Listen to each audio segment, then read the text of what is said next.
And I made a previous video called A Day in the Life of the Average American. Your tap water's poisoned. If somebody poisons your tap water, that means they don't like you. And who's in control of your tap water? The most powerful people in the world. And they don't like you. Do you understand? Your personal care products, almost all of them are poisoned with estrogenic chemicals. Your deodorant's poisoned with aluminum and estrogenic chemicals. Your foods are poisoned with MSG, MFG, mercury, atrazine, all these toxic chemicals. Your toothpaste is poisoned with fluoride. If you got amalgams, you're poisoned with mercury. You got root canals, you're poisoned with anaerobic bacterial toxins because the tooth is always dead and has anaerobic bacteria in it that release toxins. Okay? So what I'm trying to say is you're not going to escape from this. There is no escape. You know, everybody's in the game. You have to, try to survive.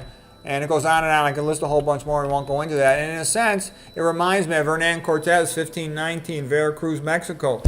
He told his men, we must go forward, burn the boats. And basically, you have no choice. You have to fight for your life. You're either going to survive or you're not. And if you just take the path of conformity like the average stupid person, I see them, they come into a hospital and they're like, oh, wow, look at all this technology. Isn't this wonderful? They don't understand. It's not there to help you. It's there to empty out your pockets, you dummies. And, I'm trying to teach you as best I can because I'm playing the game myself, trying to stay healthy. I'm 62. So far, I don't have to take any pills. I never had a surgery. I hope to keep it that way. I hope to keep my smarts. I've studied a lot of my favorite authors, and many of them are going strong into their 80s, like Victor Hugo. Other ones, they're crash and burn after 60. They lose it, okay? Like Ernest Hemingway. He had a lot of problems. He had a whole bunch of head trauma, and he was an alcoholic. And then he went for electroshock, stupid, was taking toxic medicine, so he really ruined his career at the end there. But what I'm trying to tell you, this is it. You have no choice. You have to play the game. There was a good quote by a guy named Ashley Brilliant. He said, life is the only game where the most important thing in the game is to learn the rules of the game, okay?